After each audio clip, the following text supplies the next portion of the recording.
kādam sāpīga tēma, kādam tā būs mācība, kādam iespēja mācīties no citu kļūdām, lielākie fuck-upi SEO. Es ticu, ka tas visvairāk bieži, tu pastāstīsi vairāk tieši, kad notiek jaunas lapas pārpublicēšana. Es varu iedot tādu vienu pieredzes stāstu. Uzņēmums, internetu veikals, tāds aizvēsturisks platformas, un tur ir aptuveni 600,000 produktu, milzīgi, saintegrēti XML, daudz produktu. Un viņiem arī kaut kāda 70% trafiks nāk organiski. Ja? Tas nozīmē, ka viņi apgroza tur pāri 100,000 eiro mēnesī. Tad ļoti, pieņemsim, ja tagad viņus izmestu no Google, tas būtu ļoti sāpīgi. Un iet šis tāmēšanas process, un tad, cik es saprotu, bijām mēs un kaut kāds vēl uzņēmums un tā tāme.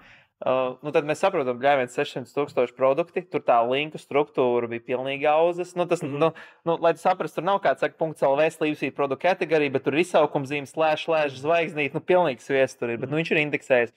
Un tad tu saproti, ka tev būs jātaisa daudz redirekti, 301 redirekti.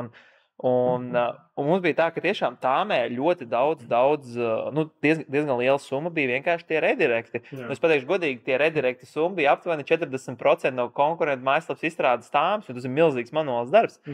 Un tā kā uzņēmums to nesaprata, viņš domā, kas tur, SEO palaidīs, viņi ar to pašu izdarīs, pat nepajautājot, nesaprotot, aizgāja to ceļu.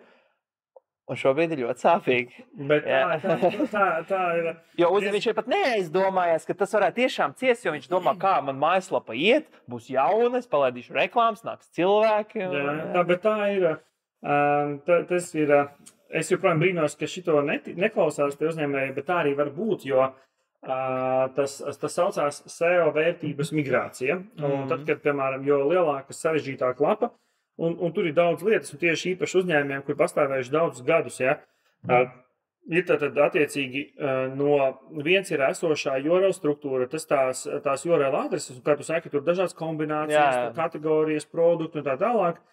Katra no šīm te URL adresēm Google meklētājs ir atnācis, sapratis, ielicis savā datubāzē, ja tu meklēsi tur, piemēram, virtuves iekārtas, tad šī URL adrese vedīs uz tā mēbeļu uzņēmuma sadaļu virtuves iekārtas. Nebūs tā, ka viņš automātiski sapratīs, viņš nomainīja linku, tad rādīsim šo linku. Līdz ar to tajā brīdī, ja tev mājaslapā, piemēram, 600,000 produkti, tas nozīmē tur 600,000 URL, neskaitot vēl gan jau miljonus un vairāk ar visiem filtrēšanas rezultātiem un kombinācijām.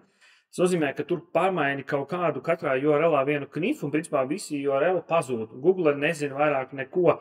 Un tas, kurš atrodas, viņa nezina uz sitienu. Viņš pat nezināja, ka īrnieks viņam vairs nav. Jā, viņš nezina, ka īrnieka. Viņš visu laiku sūta, viņus neiet. Viņš domā, ka viņam mājas īrnieks, bet tur neviena nav. Jā, viņš visu laiku sūta, un tad cilvēki šīs nenormāli lielās kombinācijas daudz atslēgvārdu raksta meklēšanas Google meklētājā. Visu laiku cilvēki lišķina, atgriež ārā atpakaļ 404 eiro, un Google sāk saprast, ka šī lapa ir tā kā tur viss pilns ar eroriem, visas šīs te pozīcijas, ko jūs esat ieguvuši iepriekš, visas to pozīcijas, sameklētību, visiem izmet ārā, un viņa pazūd, Tā ir viena sāpe. Otra lielā sāpe ir, ka uz jūsu domēnu visdrīzāk gadu laikā, gadu gaitā, īpaši lieliem uzņēmumiem ir sabūvēti dažādi backlinki. Nezinu, kas ir backlinks, tā vienkārši ir tā kā atpakaļ saite vai links, ko ieliek ārējā resursā, kas ved uz jūsu lapu. Mans links citā lapā, kurš ved uz manu lapu. Jā, un tur ir tā, ka katrai tai lapai ir kaut kāda SEO vērtība, angliskais vārds ir juice, un tad caur šo linku tā atnāk tā kā SEO vērtība, ko es parasti saku, ka sēž 10 draudzenes ballītē, viena saka, kur ir labākā frizēta tavu vecerīgā, 8 teiks tur tajā vietā, tad es uzticēšos iešu tur, kur 8 teica, visdrīzāk tur man acis nesačakās. Ar to linku, to sulu, to juice ir tāpat, ka Google vērtē caur šiem linkiem, kura lapa ir autoritīva. Tas ir ārējās optimizācija. Un līdz ar to, tad, kad tu nomaini URL struktūru, nav tā, ka vienmēr ir kaut kāda linka, kas nāk uz centrālo lapu, bet ļoti daudz linki nāk uz pakalpojumiem, uz produktu kategorijām, uz bloga rakstiem un tā tālāk. Un te brīdī, ka jūs samainiet URL struktūru, tad visa tā SEO vērtība tiek principā iznīcināta. Pa lielam tu samaksājies 2-3 gadu laikā Delfiem TV-netam 5 štukas, lai būtu tavu linku, un sanāk pa lielam tagad visi tie linki ved uz 404, un viss nauda vienkārši. Jā, un reizēm ir LIA projektos, ir dažādas atsauces uz biznesiem, un LIA, piemēram, Go visādi domēni ļoti vērtīgi, un tas viss tā kā tiek pazaudēts. Un tāpēc gudri onkuļi taisa šo SEO vērtības migrāciju, kas maksā dafiga un vairāk, kas var maksāt tur tūkstošos šis te process, jo tev ir Tā kā viena lieta ir pareiza URL struktūra, visus ārējos backlinkus jāsavāc, jānovada uz pareizo vietu, vai jāsaprot, uz kurien tu vadīsi. Visi no veciem URLiem uz jauniem URLiem, un tas process, kas var aizņemt tur nedēļu un vairāk, atkarībā no lapas lieluma. Un tāpēc ir tā, ka pēc tam uzņēmumi, ka viņi saka, ka viņiem to nevajag, tad ok, malači, un tad nākat pie mums. Pēc tam agrāk vai vēl jums jārisina, būs tā problēma. Ir redzēts, ka pēc tam uzņēmumam bija e-veikals, viņš reklamēs, viņam ir Facebook ēdi, paralēli taisa jaunu, nopublicē. Linki ir pilnīgi citi, reklāmā links nav nomainīts, ir vecais, laiž reklāmas, pēc reklāmas neaiziet uz 404. Un es esmu bijis situācijās, kur tiešām tā kā redzu, ka viss būs tūlīt slikti, un es tur stāstu, zvanu, tiekos, un tā rāk, es tur, Tu pat kaut vai neņem manu pakalpojumu, bet uzklausi, tu tiešām tu ej, tu rod sev bedri. Un viņš tik, man tur čoms labāks, viss ļoti labi, ok. Un tāds, un tad bija mums tagad, viens klients, kuram mēs arī šito apkalpojam, kas, kur tiešām bija tā situācija tāda, bet, paldies Dievam, šiem biznesiem reizēm jau apakšā ir tā kā veikals, kurš griežās, līdz ar to tas viņam nav tāds parastais, tā kā fiziskie veikali, kas jau nes to naudu iekšā.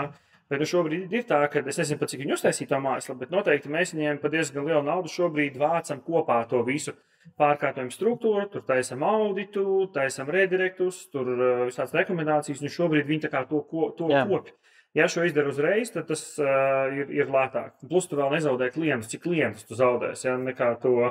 Un tad ir interesants no šiem te fakapiem ir tas case, piemēram, ka uzņēmumi aiziet uz, mums bija viens tāds case, ja uzņēmums agrāk būvējis backlinkus no indiešiem, tā kā daudz pircis un tā tālāk šos te ārējos linkus.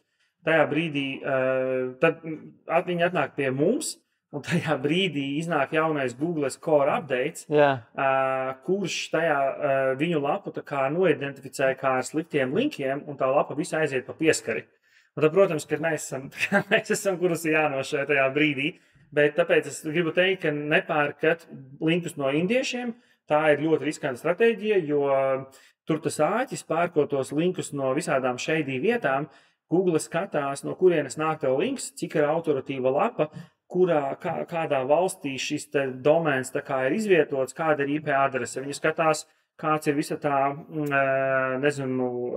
portāla kopējā bilde, par ko viņš runā, vai ir kādreiz tas portāls penalizēts, kādi linki nāk uz to portālu, cik ir ratio starp to, cik linki ienāk, cik linki iziet. Un bieži vien šie te indiešu linki, viņi maksā lēti, bet viņš no Google tāda algoritma viedokļa pastoties, viņš ir ļoti spamīgi. Pilns ir tā kā nekvalitatīvs. Līdz ar to tur nav kvalitatīvs links, un starp citu tagad, kam interesē, paskatieties, Google tikko noplūda ļoti vērtīgs tā kā Google algoritmu insighti, dažāda informācija. Un tur ir inčīgi tas, ka Google saka, ka viņi augsti vērtē tos linkus dažādos resursos, kas atbilst kontekstā, ko tu nodarbojies. Piemēram, ja tev ir, tur e-komercijas bizness, kurš tirgo, piemēram, tur zāles pļāvējus, un ja tev uz tavu mājaslapu nāk links no raksta, kurš runā par kaut kādām dārza lietām. Un ja uz tā linka vēl pēc tam to rakstu patiešām cilvēki lasa, un tie, kas to rakstu lasa, viņi vēl uz to linku uzklišķina, un Google to augstu vērtē. Tāpēc kāpēc ir svarīgi nepirkt no indiešiem, kas atrodas vēl tur kaut kādas Pakistānās un Indijā un tā tālāk, tāpēc, ka tiem linkiem sūdīja kvalitāti, un agri vai vēl Google atnāks iedos pa biksēm, un tas ļoti bieži tās lapas novērš lejā. Ok. Vēl kaut kas, vēl kāds fakts? Vēl viena. Es vienkārši vēl vienu kontekstam iedot, ja. Ja jums onkulis nav no Amerikas, kuram ir ļoti daudz naudas, netaisiet savas mazo biznesa mājaslapus custom CMS-iem. Tas ir vienkārši sāpīgākais, kas var būt, ja.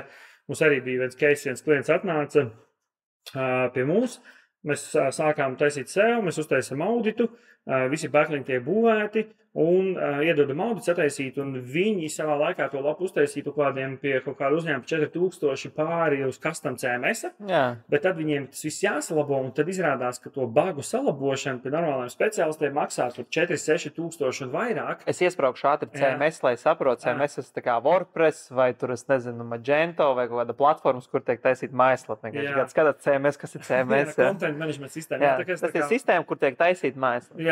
Un attiecīgi, tad, kad mazi uzņēmumi uztaisa uz šīm custom platformām savus internetu veikalus, viņiem nav naudas pēc tam viņus attīstīt, uzturēt, pilnveidot un tā tālāk. Un tad īsti, un tad sanāk tā, ka jūs gribat audzēt sev, jums kaut kāda nauda ir, bet izrādās to auditu ieviest izmaksā tik, cik izmaksā jaunas lapas uztaisīšana uz WordPress. Un tad vienkārši uztaisiet, jo ja jums nav in-housā vai outsourcēt, jūs nespējat maksāt diezgan lielas summas par custom risinājumiem, taisiet uz WordPress vai kaut kādiem tādiem, un tas var sačakarēt projektu ļoti ātri. Jā, ok. Vēl kāds pakāpstorijas? Es domāju, ka piesākumam pietiks. Nu labi.